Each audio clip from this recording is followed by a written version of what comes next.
오늘 저는 사도행전 9장의 말씀 1절에서 9절의 말씀이지만 조금 더 한 20절까지 같이 보면서요, 우리가 살면서 잊고 사는 세 가지라는 제목으로 말씀의 은혜를 나누려고 그래요. 여러분은 날마다 은혜를 받고 살아가시나요? 더 많은 분들이 아멘 했으면 참 좋았을 텐데, 저에게 물어보니까 날마다 은혜 가운데 사는데도 날마다 넘어짐도 있어요. 근데 사실 하나님께서 우리에게 부어주신 은혜가 더 크더라고요. 받은 은혜를 깨닫고 살아가는 성도를 뭐라고 그러냐? 철든 성도라고들 합니다. 근데 사실 대부분의 성도들은 그 은혜를 잘 기억하지 못하고 살아가는 것 같아요. 더 큰 은혜는 더 잘 기억하지 못하죠. 우리는 이미 엄청난 은혜를 받고 살아가는 성도가 되었음을 믿으시는 분만 크게 아멘 해볼까요? 할렐루야. 좋습니다. 은혜라고 여기지 않는 것 가운데 정말 너무나도 깨닫지 못했지만 큰 은혜들이 우리 가운데 많아요. 어떤 분이 그래서 인터넷에다가 이런 글을 쓰셨더군요. 공감이 돼서 같이 한번 나눠볼게요. 10대 자녀가 반항을 하면 그것은 내 자녀가 거리에 있지 않다는 것이기에 감사한다. 나에게 지불해야 할 세금이 많다면 나에게 상당한 재산과 괜찮은 직장이 있다는 것이고, 음식을 먹고 치워야 할 설거지가 많다면 내가 저녁에 음식을 배불리 먹었다는 증거이고, 입고 있던 옷이 작아졌다면 내가 이 정도로 잘 먹고 잘 살고 있다는 것이고, 세탁하고 다리미질을 해야 할 옷이 산더미처럼 쌓여 있다면 내가 입을 옷이 많다는 증거이고, 하루 종일 일해서 온몸이 피곤하다면 내가 아직 할 일이 남아있다는 것이고, 내가 읽어야 할 메일이 많다면 나를 필요로 하는 사람들이 많다는 것이고, 이른 아침 잠을 잘 이루지 못하고 새벽 종소리에 잠을 깼다면 그것은 내가 아직 기도의 사명이 남아있다는 것이다. 다 같이 한번 따라해 보겠습니다. 모든 것이 은혜입니다. 아멘. 우리가 살면서 가장 중요하게 여기고 살아야 할 것이 무엇일까를 생각해 본다는데요, 여러분들은 어떤 것이 내가 살면서 가장 중요하게 여기고 살아가야 할 것이라고 생각하세요? 장례를 지나다 보면 장례를 참여하는 성도들에게도 은혜가 있지만 장례를 인도하는 목사님에게도 은혜가 있어요. 그런데 이제 26년 차 목사가 얼마나 수많은 장례를 인도해 봤겠어요? 그런데 그 사람의 죽음은 그 사람의 삶을 닮아 있다는 걸 깨닫게 됐어요. 그러니까 죽음이 아름다울 수는 없지요. 죽음은 애통이고 슬픔인데 그 죽음이 아름다울 수 있다는 생각들을 하게 돼요. 그러니까 살아갈 때 잘 살아야 돼요.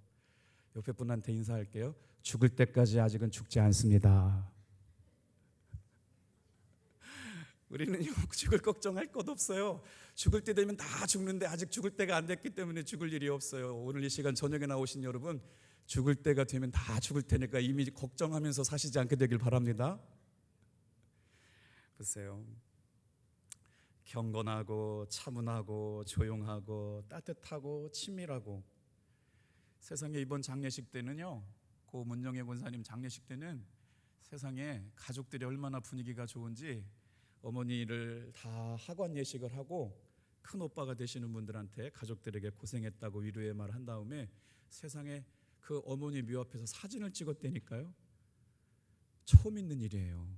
근데 분위기가 그렇게 하는 게 너무 좋았더니 우리 부교육자 목사님들 그래요.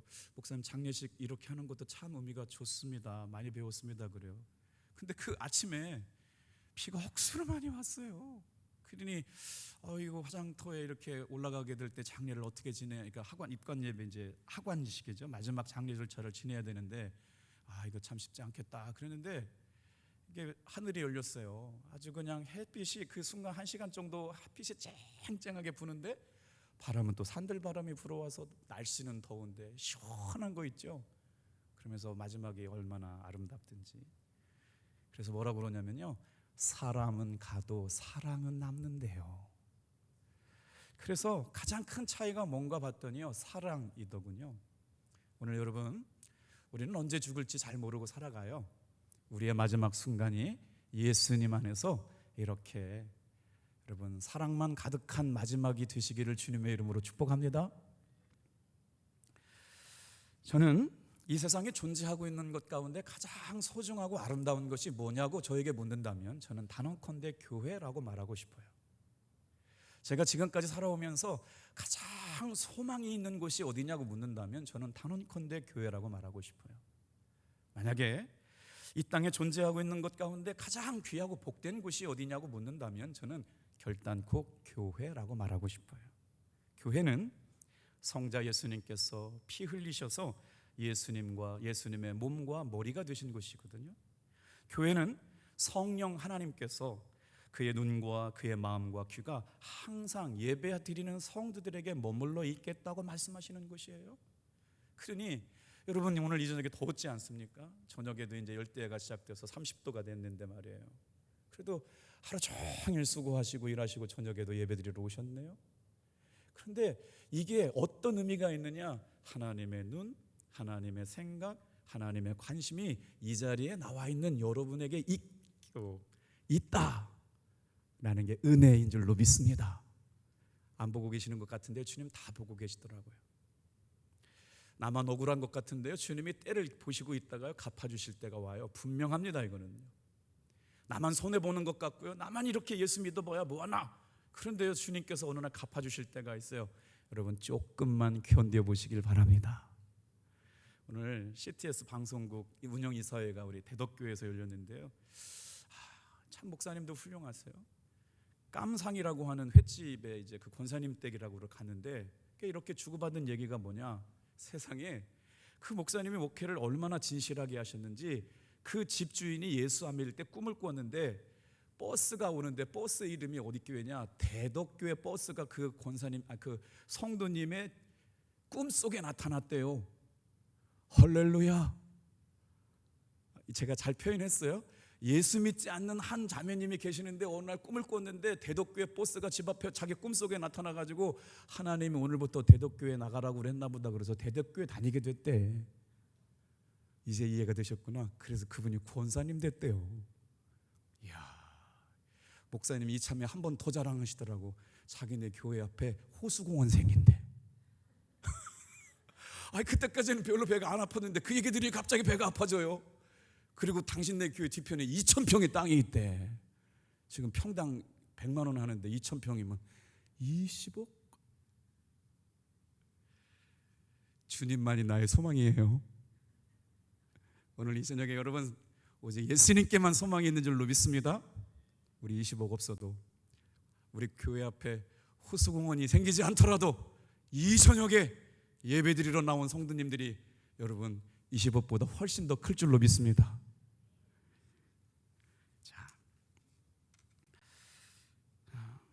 교회만 생각하면 저는 그렇게 교회가 좋았던 것 같아요. 어린 시절 왜 그렇게 교회를 가고 싶었는지 몰라요. 제가 가지고 있었던 옷이라고 해봐야 뭐 다 그 옷이 그 옷인데요, 토요일 날만 되면요 제가 가지고 있었던 옷 중에 제일 좋은 옷을 꺼내 입고 주일날 교회 가는 것이 그렇게 설레이고 좋을 수가 없고요. 주일날 예배를 끝나고 이제 대전에서 공부하는 누나나 형들이 가는 모습을 보면 어떻게 그렇게 애잔한지 몰라요. 도시가 좀 큰 동네 사시는 분들은 모를 거예요. 저처럼 이렇게 시골에서 논산에서 살던 사람들은 공부를 잘하는 형들 누나들이 대전에서 뭐 충남대도 다니고 뭐 이렇게 대학 가니까요, 저희 누나도 대전에 호수던저고를 나와가지고 토요일날 예배드리고 왔다가 가는 날 보면 애잔한 거 있죠. 고생스러운 것도 있고 애틋한 것도 있고 눈물 나는 것도 있고. 내가 그렇게 철이 좀 빨리 들었던 것 같아요. 근데 주일날 교회 올 때는요 그렇게 교회 오는 게 좋았어요. 오늘 말씀 준비하다가 생각해 보니까 왜 그랬을까? 우리 우공감리교회에 은혜가 있었던 거예요. 여러분, 우리 답동교회는 이번 여름 사역에 다른 어떤 것보다 하늘로부터 임하는 은혜가 넘쳐나기를 기도합시다. 벌써 일하기 시작하셨어요. 분명히 역사하실 거예요. 오늘 이 말씀을 들으면서 우리가 살면서 잊고 살았던 중요한 세 가지, 그 많은 은혜 가운데 어떤 은혜 사모하게 될까? 사도 바울에게 임했던 영적인 은혜. 하나님으로부터 받은 것이 별로 없다고 생각하시는 분이 계실지도 모르겠어요. 그런데 오늘 이 말씀을 듣다 보면 하나님께서 나에게 이렇게 좋은 것 주셨구나 깨닫게 되는 시간 될 줄로 믿습니다. 자, 그러면 우리가 살면서 잊지 말고 살아야 할 중요한 세 가지 뭘까? 꼭 기억해야 할 은혜는 뭘까?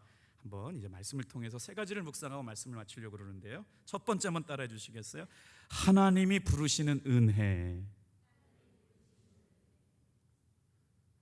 오늘 내가 내 마음대로 선택해서 교회에 선택한 것 같지만 하나님께서 인생의 방향과 물꼬를 우리 교회로 불러주셨기 때문에 합동교회 성도가 된 거예요. 누가 뭐라 그래도 내가 여기에 다니고 싶어서 다닌 게 아니고요, 하나님께서 다니게 하시려고 목적과 사명이 있어서 우리 교회에 불러주신 줄로 믿습니다. 그래서 오늘 사도 바울이 하나님께 받았던 영적인 은혜 가운데 가장 첫 번째 은혜가 뭐냐? 잊지 말아야 할 은혜는 부르심의 은혜라는 거예요. 자, 사도 바울이 어떻게 하나님 앞에 부르심의 은혜를 받았는지 말씀 속으로 들어가 볼게요. 이 이야기는 사도 바울이 다메섹에 있는 예수 믿는 사람들을 잡아 죽이러 갈 때 하나님께서 강권적으로 거부할 수 없는 은혜로 사도 바울을 부르시는 이야기입니다. 이건 설명할 수가 없어요. 하나님의 은혜라고밖에는 설명할 수 없는, 거부할 수 없는 능력, 강권적인 부르심의 역사가 있었기 때문에 그렇다. 어쩌다가 탑동교회 다닌 게 아니고요, 하나님께서 목적과 비전과 계획이 있으셔서 부르셨다. 어떤 장면일까요? 그 사도 바울을 부르시는 놀라운, 이제 사도행전이 9장부터 클라이막스로 옮겨가고 있는데 1절 2절을 천천히 읽어볼게요. 한 말씀 한 단어 한 단어가 살아나기를 소망합니다. 시작. 사울이 주의 제자들에 대하여 여전히 위협과 살기가 등등하여 대제사장에게 가서 다메섹 여러 회당에 가져갈 공문을 청하니 이는 만일 그 도를 따르는 사람을 만나면 남년을 막론하고 결박하여 예루살렘으로 잡아오려 함이라. 이 말씀을 읽으면서 좀 느껴지지 않아요? 보세요. 사울이 여전히 살기가 등등하여. 어떤 살기예요? 예수 믿는 것들 저것들 다 잡아 죽여야지. 예수 믿는 것들 저것들 이번에 싹 쓸어버려야지. 살기가 등등했다는 거 아닙니까? 그래서 대제사장에 가가지고 공문서 받아오는 겁니다. 그거 네가 맡았다. 다메섹 여러 회당에 가서 공문을 청하니 그 도를 따르는 사람을 만나면 남녀를 막론하고 결박하여 예루살렘으로 잡아오리라 함이라. 이게 사도 바울의 미션이었어요. 지도 한 장 보여드릴게요. 다메섹이라고 하는 동네가 참 이해하기 쉽습니다. 예루살렘으로부터 북쪽으로 230km 떨어졌어요. 지금으로 따지면 지금 예루살렘 쪽은 지금 예루살렘 이스라엘이잖아요. 그 밑에는 어디냐? 애굽, 이집트고요.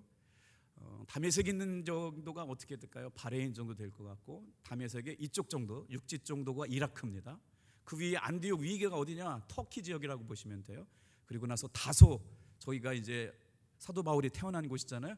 거기서부터 유럽이 시작되기 때문에 그 다소 지역, 잘 조금은 다르지만 그 위쪽 지역은 갈라디아 그쪽, 갈라기아 그쪽은 바로 터키 지역이라고 보시면 되고, 거기서부터 복음이 유럽으로 흘러가게 되는 역사가 이제 시작되는 것이죠. 자, 보세요. 예루살렘으로 북쪽으로 213km 떨어진 이 도시 다메섹이라고 하는 곳에는 로마 제국이 세계의 가장 강력한 국가를 형성하고 있었을 때 여러분 가장 큰 도시 중에 하나였어요. 그런데 우리가 지금 이제 로마서를, 아니 사도행전을 계속 들었잖아요. 예루살렘 교회에 핍박이 생기고 나니까 성도들이 도망가야 되는데 어디로 도망갔느냐? 놀랍게도 다메섹이라고 하는 동네로 도망가게 됩니다. 오늘 말씀을 준비하다 보니까 거기에 유대인이 몇 명 살고 있었느냐? 4만 명이 살고 있었고, 거기에 유대 회당들이 약 30여 개의 회당들이 있었으니까 유대인들을 공동체가 형성됐다는 거죠. 유대인들은 가면 회당 먼저 지으니까요. 그런데 마침 예루살렘에서부터 일어났던 그리스도인들에 대한 핍박이 일어나니까 다메섹으로 도망가게 됐는데, 그래서 남녀를 막론하고 다메섹의 여러 회당에 가져가가지고 예수 믿는, 예수의 도를 따르는 사람들을 잡으려고 사도 바울이 지금 살기가 등등했다라는 겁니다.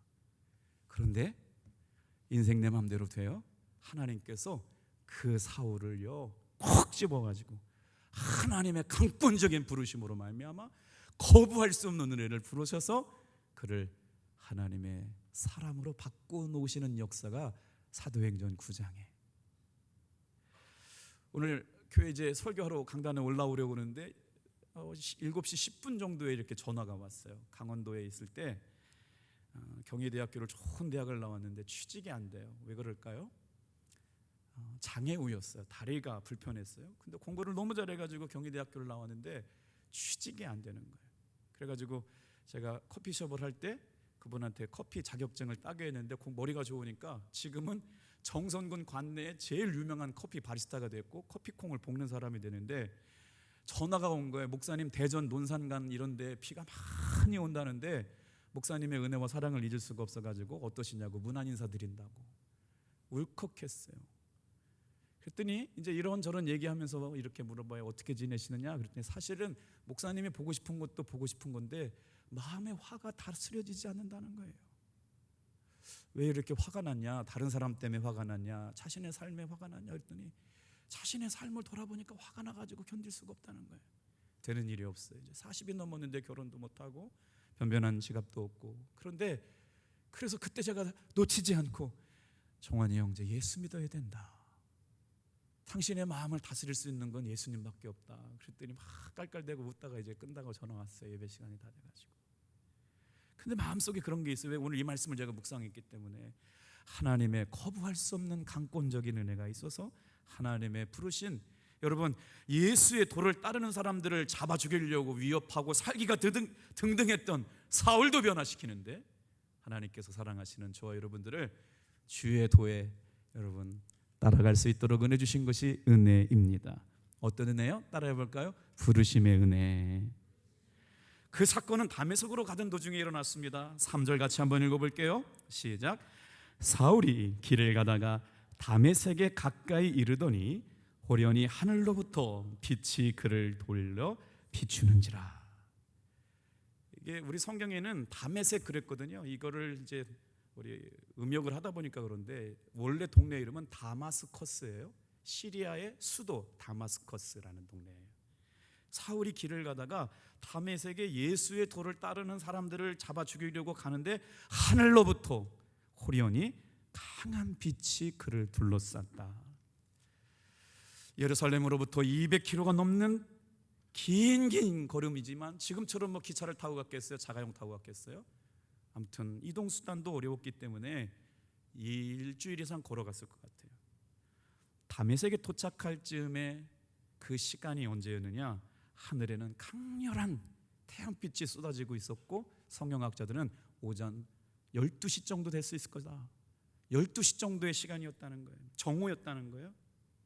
햇빛이 가장 강하게 빛을 그때 그 순간 하늘로부터 햇빛보다 더 강한 빛이 사울에게 임했다. 그 빛은 우리가 설명할 수 없는 빛이에요. 이런 가시광선이 아닌 거죠. 얼마나 강했냐면 그 빛 때문에 주체할 수 없어가지고 사도 바울은 그 자리에서 꼬꾸라지게 되었죠.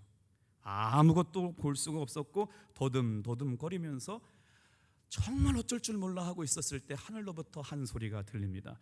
사울아 사울아 어찌하여 나를 핍박하느냐. 사울이 목이만한 소리로 주여 네 신이옵까. 나는 네가 핍박하는 예수다. 여러분, 예배 시간마다 하나님의 음성이 들려지기를 주님의 이름으로 축복합니다. 이 성전에 올라와서 예배 드릴 때마다 찬양할 때마다 주님 말씀하여 주옵소서 종이 들을게요. 귀 뚫린 종들이 있다고요. 원래 귀 뚫린 종이라고 하는 건 뭐냐면요, 성전 문에다가 귀를 뚫어가지고 자유를 줬어요. 희년이 되어가지고 이제 네 맘대로 가 살아라 그랬더니 안 간다는 거예요. 성전 문에다가 자기의 귀를 뚫어가지고 평생 내가 여기서 자발적으로 살겠다고 한 종이 귀 뚫린 종이에요. 오늘 이 시간에 우리가 누가 교회 오라고 해서 온 사람들은 아니잖아요. 하나님의 은혜 때문에, 하나님을 사랑하기 때문에 주님 앞에 자발적으로 교회 오신 분들인데요, 이제 귀 뚫린 종이라는 게 귀가 열렸다는 종인 줄 아는데 사실은 노예를 상징하는 마음이거든요. 우리는 예수에게 붙들린 종인 줄 믿습니다, 여러분. 그래서 그런데 말이에요, 이 상황이 지금 안 맞아요. 사도 바울은 지금 어떤 마음이냐면요, 사도행전 8장 3절 같이 한번 읽어볼게요. 지금 사도 사울의 심정이 어땠다고요? 3절 지난 시간에 읽었던 말씀이에요. 시작. 사울이 교회를 잔멸할세 각 집에 들어가 남녀를 끌어다가 옥에 넘기니라. 스데반의 순교의 자리에 있었고 예수의 도를 따르는 사람들을 핍박해가지고 남녀를 끌어다가 채찍질하고 옥에 가두는 일들을 했는데, 세상에 이제 9장 3절에 보니까 사울이 교회를 잔멸했다. 여기서 잔멸이라고 하는 것을 어떻게 해석하냐면, 멧돼지 한 마리가 어디를 들어갔어요?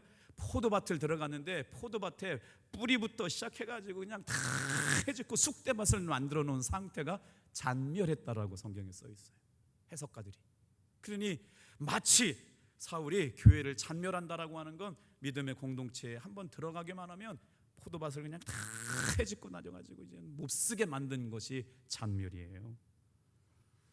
여전히 위협과 살기가 등등하여 바울은 결코 여러분 예수님께 호의적인 사람이 아니었습니다. 사도 사울에게 있어서 예수는 누구냐면 잡아 죽여야 될 사람이었고, 종교적 신념으로 그는 절대로, 제가 한번 말씀을 드렸잖아요, 그 안식일이 언제냐 묻는 분들이 계셔서 제가 공부를 하다 보니까 금요일 저녁부터 토요일 저녁까지가 안식일이거든요. 그러면 그 유대인들은 뭐냐면 안식일을 지키는데 그거를 사바스라고 그래요. 특별히 사바스를 지키는 거를 우리 이번에 그 CTS에서 이성미 권사님 하고 이렇게 방송 출연한 게 유튜브에 이렇게 알고리즘을 가지고 떠서 봤는데, 제가 한번 새벽 시간에 말씀을 드렸잖아요. 그분들이 이제 그 안식일 만찬에 초대를 받았어요. 그러다가 이제 그 랍비 선생님하고 이제 대화를 한 거죠. 훌륭하시고 그 유대교에서 굉장히 높은 지도자 중에 그 안식일 만찬에 초대를 해서 들어간 거예요. 그래서 대화가 진행되다가 당신은 예수님을 어떻게 생각하냐고 물었더니 뭐라고 대답했냐면, 예수님은 율법을 거부하기 때문에 우리도 예수님을 거부한다는 거예요. 이게 유대인의 본질이에요. 현상이고요. 지금 마찬가지, 이거 며칠 전에 촬영한 거잖아요. 그러니까 유대인에게 예수는 지금은 아직도 메시아가, 기다리는 메시아가 오지 않은 상태죠. 우리는 예수 그리스도가 우리의 주님이시고 우리의 구원자고 우리의 그리스도라고 고백하는데, 그들은 여전히 예수는 율법을 어겨서 죽어 마땅한 사람이었던 거죠. 이때 당시에 사울의 마음이 뭐였어요? 바로 종교적으로, 신념적으로, 역사적 사명으로 예수는 죽어야 마땅한 사람이었어요. 그래서 사도행전 26장에 보면 14절에 이런 표현이 나와요. 사도 바울이 회심하고 나서 자기가 이런 죄악 가운데 있었다고 표현하는데, 한번 읽어볼게요. 시작. 우리가 다 땅에 엎드러짐에 내가 소리를 들으니 히브리 말로 이르되 사울아 사울아 내가 어찌하여 나를 박해하느냐, 가시체를 뒷발질하기가 내게 고생이니라. 가시체가 뭐냐면 이렇게 소를 이렇게 이리야 해가지고 가는데 소가 성깔이 보통 넘은 소가 있어요. 아주 그냥 아무리 때리고 쪼쪼쪼쪼 해가도 말 안 듣고 막 뒷발질을 하고 막 주인한테 까불고 막 그런 소가 있어요.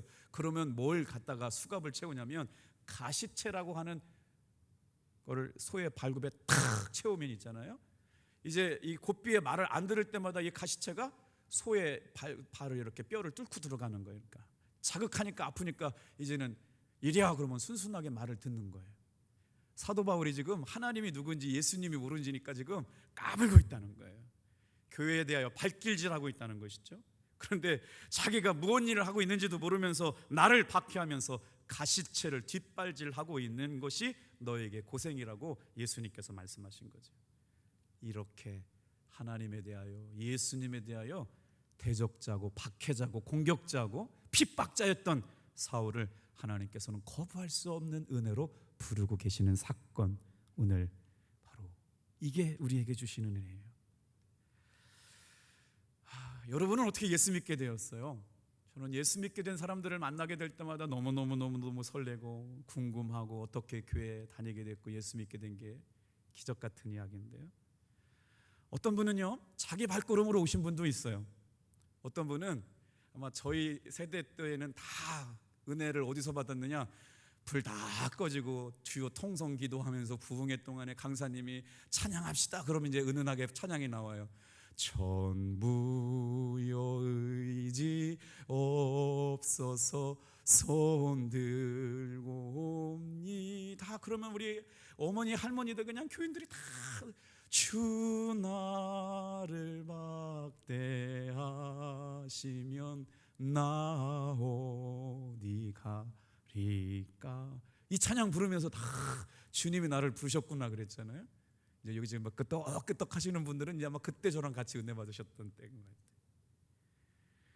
어느 날은 수련회 참석해서 은혜 받고, 어떨 때는 부흥회 가서도 은혜 받게 되고요, 자기도 모르게 책이나 영화를 통해서 예수님 이야기를 통해서 은혜 받게 되고, 이렇게 살면 안 되겠다라고 깨닫게 되는 마음이 생기고 나가지고 예수를 믿게 된 분들이 있어요.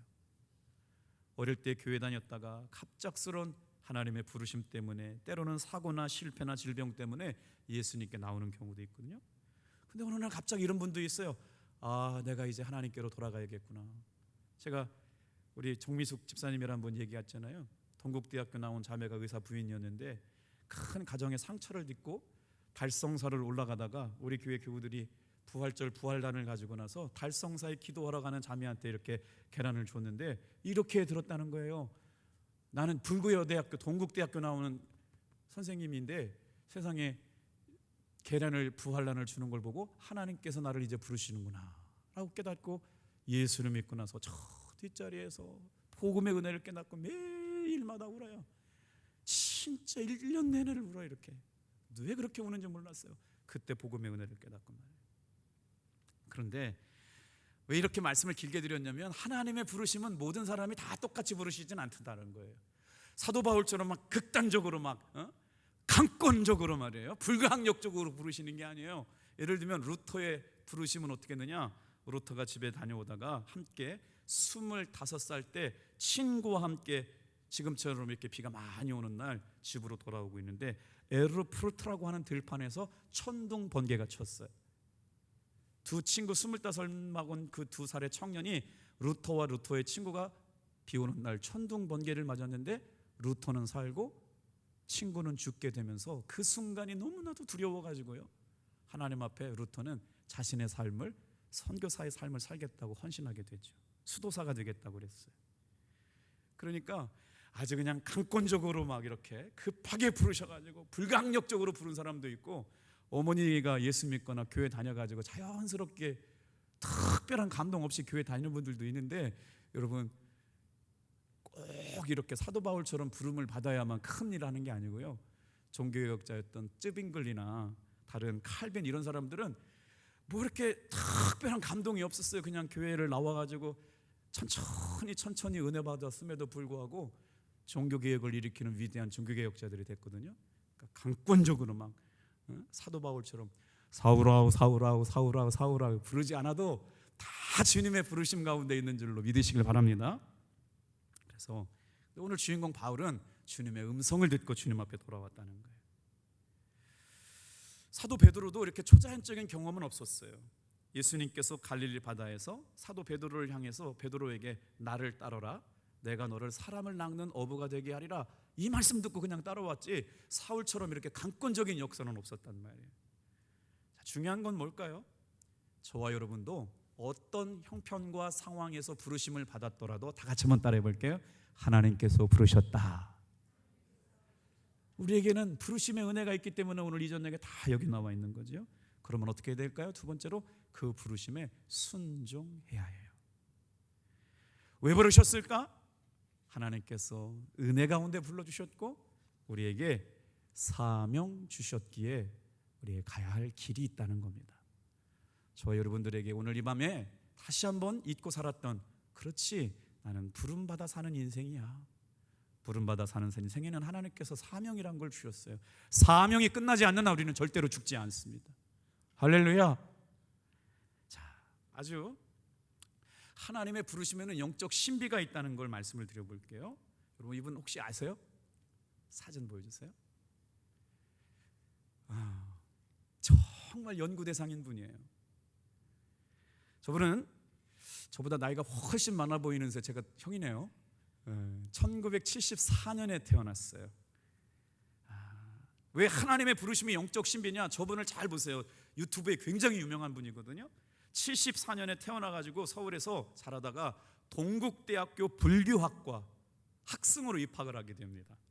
조계종에 재학 중에 출가해가지고 스가 됐어요. 승려가 되셔서 승려가. 그런데 놀랍게도 군대를 어디를 갔다 왔느냐? 육군 군종 장교가 되었는데 군종 법사가 되는 거예요. 제가 만약에 이제 군종 목사가 되면 군종 목사라고 그러는데, 저분은 군종 법사는 뭐냐면요, 군대 간 형제들에게 그 설법하라고 군대에서 월급 주는 군종 법사가 됐다는 거예요. 철두철미하게 뼛속까지 불교인이었던 거죠. 그가 드디어 2007년에 강권적인 하나님의 부르심 따라서 말이에요, 간증 들어보면 사도 바울과 같은 동일한 은혜로 강권적으로 저분을 불러요. 그래가지고 기독교로 개종을 해요. 2007년에 2008년에 서울대학교 대학원에 입학을 해가지고 법학과 박사학위를 받아가지고 2008년부터 울산대학교 법과대학교 교수로 일하게 되는데 말이에요, 이분이 뭘 했냐면 종교자유연대라고 그래가지고 기독교를 핍박하는데 날마다 기독교의 유명한 목사님들의 설교를 우리로 말하면 조직신학이라고 그러는 거예요. 연구해가지고 기독교의 신앙과 이 모든 것이 가짜라고 하는 걸 증명하기 위해서 날마다 TV 목사님들을 시청했다는 거 아니에요. 그런데 서울에 있는 한 교회 정주채 목사님이 설교 시간에 나는 죄인입니다 하는 설교를 들었다는 거예요. 그때부터 역사가 일어나기 시작하는 거예요.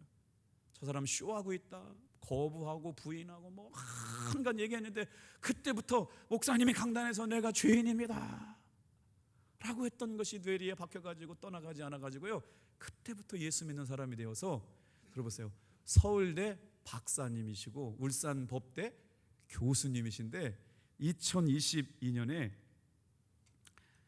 목사 안수를 받았어요. 횃불 트리니티 신학대학원에 입학을 해가지고요, 그리고 2023년에 대학 교수직을 버리고 빛의 자녀들의 교회에 행정 담당 목사님으로 목사의 삶을 시작했어요. 우리로 말하면 우리 교회 기획 목사님이니까 남철민 목사님 하시려고 서울대 법학 박사 학위 반납하고 교수 다 반납하고 지금 남철민 목사님처럼 행정 기획 목사님 하고 계시다니까요. 하나님의 부르심의 은혜. 이분의 간증은요 유튜브에 너무 많이 떴어요. 그러니까 여러분 잘 가려서 들으세요. 하나님의 여러분 불가항력적인 은혜로 말미암아 부름을 받아서 저렇게 예수 믿게 되는 은혜. 오늘 우리가 잊지 말고 기억해야 될 게 하나가 있습니다. 다 같이 한번 따라해 볼까요? 하나님의 부르심의 은혜를 받았습니다. 이제 이런 은혜가 깨달아진 분들은 하나님 앞에, 주님 저를 왜 부르셨어요? 제가 우리 탑동교회에서 무엇하면 될까요? 제가 어떻게 이 땅에서 하나님의 나라와 주의 복음과 영광을 위하여 살아가면 될까요? 부르심의 은혜를 깨달은 사람들은 그런 기도하면 돼요. 자, 두 번째입니다. 다 같이 한번 따라해 볼까요? 우리가 뭘 잊지 말고 살아가야 될까요? 따라해 보겠어요. 돌보시는 하나님의 은혜. 오늘 이 저녁에 나와 있는 분들은 다 하나님이 돌보시는 자녀예요. 자, 그러면 이렇게 부르심의 은혜를 받았던 사도 바울, 지금은 이제 사울이 변하여 바울이 되니까 명칭이 좀 왔다 갔다 하더라도 이해해 주세요. 자, 그러면 바울이 받았던 하나님의 두 번째 은혜는 뭐냐? 돌보심의 은혜예요. 자, 다메섹에서요 사울이 그 정오의 강한 빛, 우리가 눈으로 보는 강한 빛이 아니에요. 이거는 예수님께서 임재해 주시는 그 신비한 광선이 사울의 눈에 비추어졌어요. 그러니까 어떻게 됐어요? 앞을 보지 못하게 된 거잖아요. 엉금엉금 기어다니면서 다메섹까지 가게 됐어요. 여러분 한번 생각해 보세요. 아까 우리 1절 2절 말씀 기억나시잖아요. 어땠어요? 사울이 주의 제자들에 대하여 여전히 위협과 살기가 등등하여, 그냥 막 이 사람들 다 잡아다가 죽이고 감옥에 쳐넣으라고 대제사장의 조서를 가지고 가니까 얼마나 위세가 등등했겠어요. 그런데 하나님의 강권적인 은혜로 눈이 캄캄하게 막혀가지고 엉금엉금 기어다니고 있으니 얼마나 신세가 철학 맞아지겠던가요? 아무것도 할 수 없게 된 거지. 예수 믿는 사람을 잡기는커녕 자기가 누가 도와주지 않으면 한 발짝도 나아갈 수 없는 상황이 되어버린 겁니다. 예수님을 잡으러 가던 사람이 자신이 예수님께 포로가 됐건 사건이에요. 오늘 시간 우리가 예수님께 집중해야 될 건 뭐냐면, 내 인생에도 계획이 있었다고요. 내 인생도 파란만장한 꿈이 있었다고요. 그런데 예수 믿게 만드셔가지고 말이에요, 오늘 이 시간 저와 여러분은 예수님의 포로로 잡혀있는 은혜가 있는 줄로 믿습니다. 포로가 별로 안 좋으신 것 같아요. 여러분 느낌, 얼굴 보니까 목사님 저 포로는 좀 부담스러운데 뭐 이런 것 같아요. 그런데 사도 바울이 포로가 됐어요. 이게 신앙의 신비예요. 여러분, 왜 포로가 되어야 되는지 아세요? 자기가 힘이 있을 때는 하나님 안 도우셨단 말이에요. 그런데 눈이 멀고 아무것도 할 수 없고 엉금엉금 기어다니고 정말 낮아지고 되니까 하나님께서 그때부터 돕기 시작하신 줄로 믿습니다. 제가 목회할 때도 그래요. 정말 내가 낮아지고 주님 내가 죽겠습니다, 주님 도와주셔야 돼요, 주님의 은혜로 삽니다, 그러면 하나님 역사하기 시작하는 거예요. 여러분의 삶도 마찬가지예요. 오늘도 그 친구에게 제가 그렇게 말했어요. 그 마음에 화가 나는 문제 가지고 어떻게 해결할 수가 있겠어요? 제가 어떻게 도울 수가 있겠어요? 예수님이 그 마음의 주인만 되어주신다면 그 분노는 사라지게 될 텐데 걱정이 되더라고요. 자, 이것이 바로 신앙의 비밀이에요. 다 같이 한번 따라합시다. 하나님이 돌보시는 은혜. 내 인생 내 힘 가지고 한 발짝도 나아갈 수 없는 그때 하나님께서 도우시는 은혜가 있다는 거예요. 그래서 죄가 많은 곳에 은혜가 많아요. 철두철미하게 죄가 많은 곳에 은혜가 많아요. 내가 죄인인 걸 깨달을 때마다 하나님께서 은혜 부시거든요. 죄가 없다고 생각하는 사람에게는 은혜가 없어요. 그런데 내가 이렇게 큰 죄라고 하는 걸 깨달을 때마다 하나님께서 부어주시는 은혜가 많아요. 바울이 눈이 멀어 아무것도 할 수 없게 됐자 드디어 하나님께서 사울을 돕기 시작하는데 어떻게 돕기 시작하느냐? 여러분, 이 말씀을 조목해서 들었어요. 다 같이 한번 따라해 보겠어요. 하나님이 도우시는 방법, 기도입니다. 자, 예수를요 강권적으로 만났어요. 불가항력적으로 만났는데 이 사울이라고 하는 사람이 예수님을 만나고 나서부터 어떻게 변화되는지를 보아요. 11절 같이 읽겠습니다. 시작. 주께서 이르시되 일어나 집 가라 하는 거리로 가서 유다의 집에서 5 사람 사울이라 하는 사람을 찾으라. 그가 기도하는 중이라. 소름 돋지 않아요? 언제부터 예수 믿었다고? 지금 몇 절 잉크도 안 말랐잖아요. 살기가 등등해가지고 위협과 살기가 등등해서 대제사장들이 써준 살해 위협 증서 가지고 쫓아가면서 예수의 도를 따러 다니는 사람들 다 잡아 죽이겠다고 가던 사람이 지금 강권적인 하나님의 은혜 받고 나서 기도하고 있대요. 할렐루야. 예수 만난 사람들의 첫 번째 변화, 기도입니다.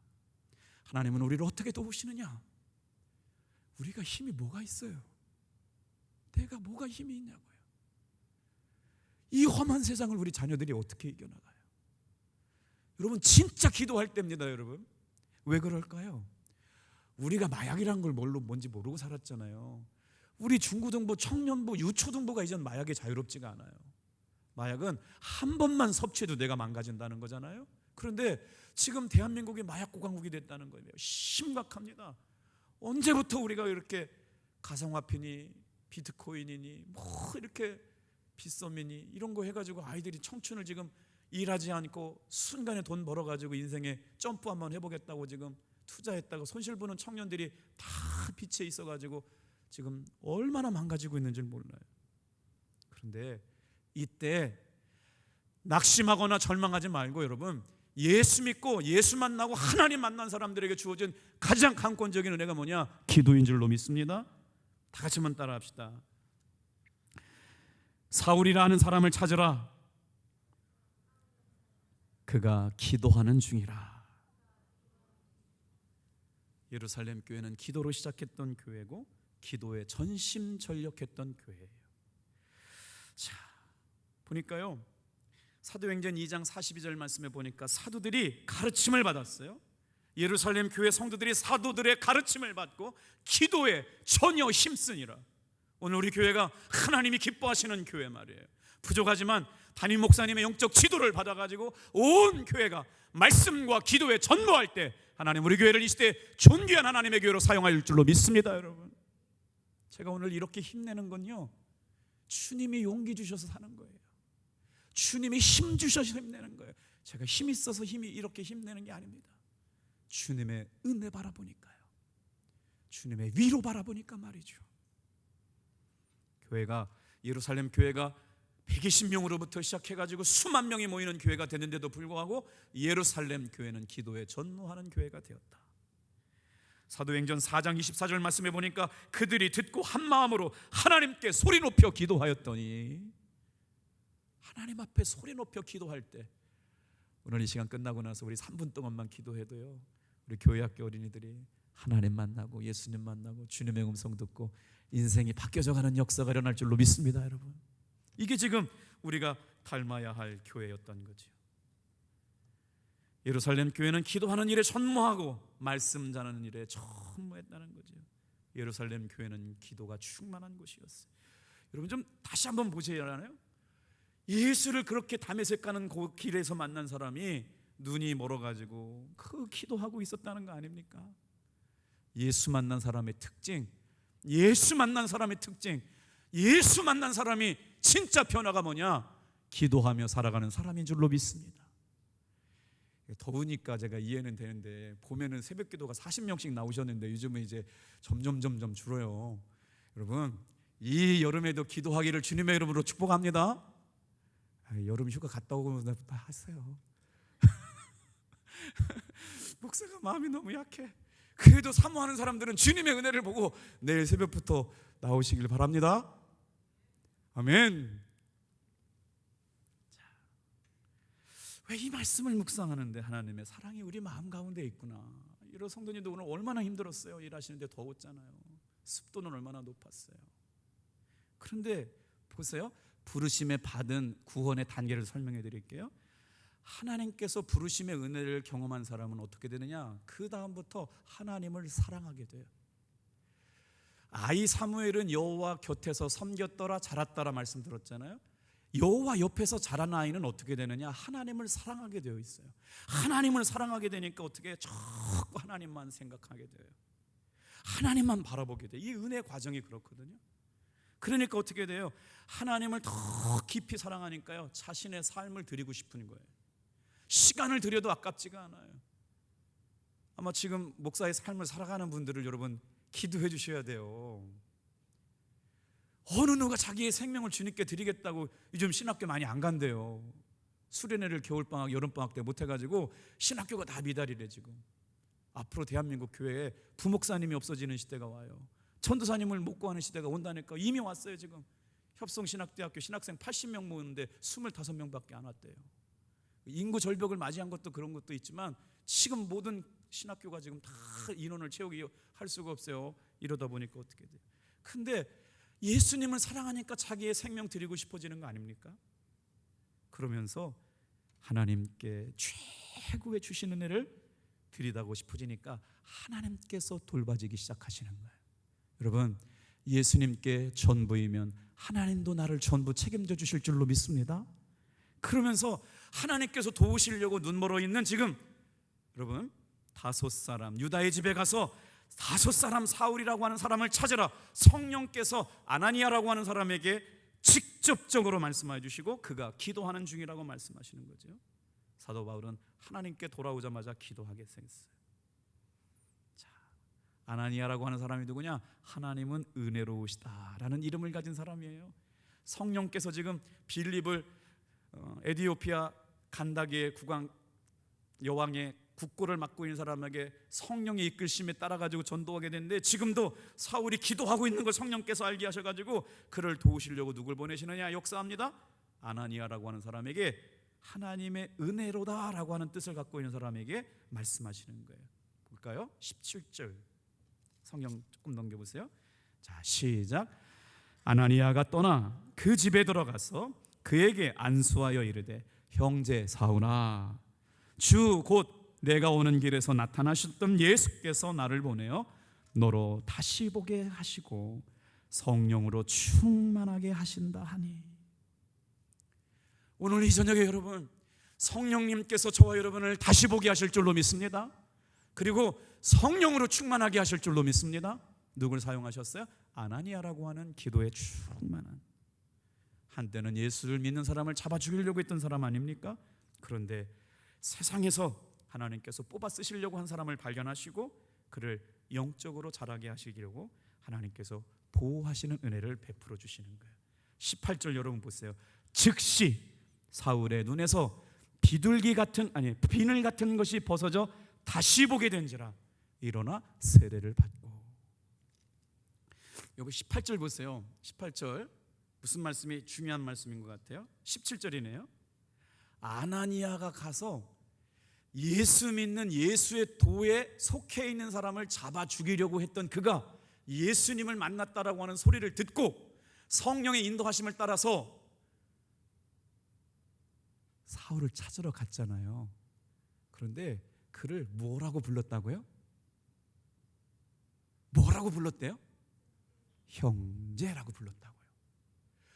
아니, 저 사람이 예수 진짜 믿는지 안 믿는지 검증 안 됐잖아요. 구원 간증 못 들어봤잖아요. 예수님 만난 거 못 봤잖아요. 그런데 만나자마자 뭐라고 얘기하느냐? 성령님의 감동하심 따라서 사울을 향하여 형제라고 불렀다니까요. 사랑하는 성도 여러분, 우리 교회에 새가족들이 와요. 제가 왜 새가족들을 더 살피는지 말씀을 드려볼게요. 우리 교회에 정착하기가 어렵대요. 우리 교회에 뿌리 내리기가 힘들대요. 낯설대요. 정말 어렵대요. 3년, 4년, 5년 지난 성도들이 저한테 하는 얘기예요. 이 충청도 사람들이 정이 많은데 시간이 오래 걸려요. 그러다 보니까 제 마음이 새가족들에게 많이 가 있어요. 그렇다고 오래 계셨던 성도님들의 수고와 눈물을 잊을 수는 없죠. 그래서요, 여러분, 예수님 안에서 연합해야 될 줄로 믿습니다. 오늘 보세요. 아나니아가 예수의 도에 속해 있는 사람들을 죽이려고 했던 사람 아닙니까? 감옥에 가두려고 하는 사람 아닙니까? 성령의 음성 앞에서 형제요 라고 고백하는 것 보세요. 예수님 안에서 우리 교회가 이런 교회 되기를 주님의 이름으로 축복합니다. 그래서 교회는요, 사랑의 요람이에요. 여기서 아나니아가 사울을 형제라고 부르면서 깨닫게 된 것이 있어요. 다 같이 한번 따라합시다. 즉시 벗어졌다. 뭐가 벗어졌어요? 가리고 있는 비닐이 떨어졌어요. 이거를 헬라어 원문에는 어떻게 표현되냐, 조금 시간이 갔지만 여기까지 마무리해야 다음 시간에 안 오기 때문에 말씀을 드릴게요. 다시라고 하는 아나라고 하는 단어하고 보다라고 하는 블레포라고 하는 단어가 합성됐어요. 아나 블레포. 다시 보게 되었다. 사울은 어디 보고 살아간 사람이냐? 땅만 보고 살아던 사람이에요. 권력 쫓았다는 사람이에요. 힘을 따라가던 사람이에요. 세상 권력 따라갔던 사람인데 비늘이 벗겨져 가지고요, 어디를 보게 됐다고요? 위를 보게 되었다. 하나님의 나라를 보게 되었다는 거예요. 오늘 이 시간 우리가 이 땅에 살면서 땅만 바라보지 말고 위를 바라볼 수 있는 아나 플레포하는 여러분 되기를 축복합니다. 그래서 이제 이 아나니아가 어떻게 해요? 19절 또 읽어볼게요. 19절 시작. 음식을 먹음에 강건하여지니라. 우리 교회 음식 맛있기로 소문난 교회예요. 우리 여선교회, 청여선교회, 우리 귀한 박인옥 장로님, 오늘도 김치 담그신 얼마나 고생하셨어요. 여기에 영적 비밀이 있어. 다 같이 한번 따라해 볼게요. 음식을 먹으면 영적 육적으로 강건해진다. 교회에서요, 주일날 밥 먹으면 그래요. 기도하면서 음식 만드시잖아요. 지금 아나니아가 뭐예요? 세상적 가치관에 붙잡혀 있던 사울을 향하여 음식을 먹으면서 보호해 주시는 거예요. 하나님이 음식을 먹으니까 강건해지죠. 우리 아이들이 여기서 이 양식 먹고 하나님께 영광 돌리게 될 줄 믿습니다. 다 같이 한번 따라해 보세요. 부르심의 은혜, 보호하심의 은혜, 마지막 하나만 더 하고 마칠게요. 보내시는 은혜. 19절 20절 읽고 마칠게요. 시작. 사울이 어디 있어요? 19절. 시작. 음식을 먹음에 강건하여지니라. 사울이 다메섹에 있는 제자들과 함께, 여기 중요해요. 사울이 다메섹에 있는 제자들과 함께 며칠 있을새. 20절 시작. 즉시로 각 회당에서 예수가 하나님의 아들이심을 전파하니. 예수님의 부르심을 받고 주춤주춤하지 않았습니다. 즉시로 전했습니다. 왜 전도를 어려워하는 줄 아세요? 전도하려면 굉장히 전도를 잘해야 되는 줄 아세요? 전혀 그렇지 않습니다. 그냥 예수님 믿으세요 그러면 돼. 예수님이 당신 사랑하십니다. 하나님 당신 사랑하십니다만 얘기하세요. 그러면 되는데 우리는 공부도 많이 해야 되고 말도 잘해야 되고 지식도 있어야 되고 사람의 성격도 다뤄야 된다는데 전혀 그렇지가 않아요. 20절 다 같이 한번 따라해 볼게요.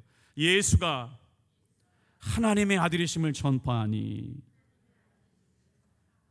저 여러분의 이 저녁에 왜 은혜 받게 하셨어요? 전도하는 사람으로 보내심을 받은 줄로 믿습니다. 부르심의 은혜, 어떤 은혜예요? 보호하심의 은혜, 보내심을 받는 은혜예요.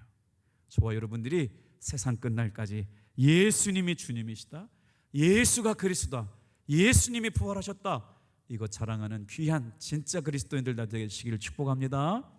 기도하겠어요.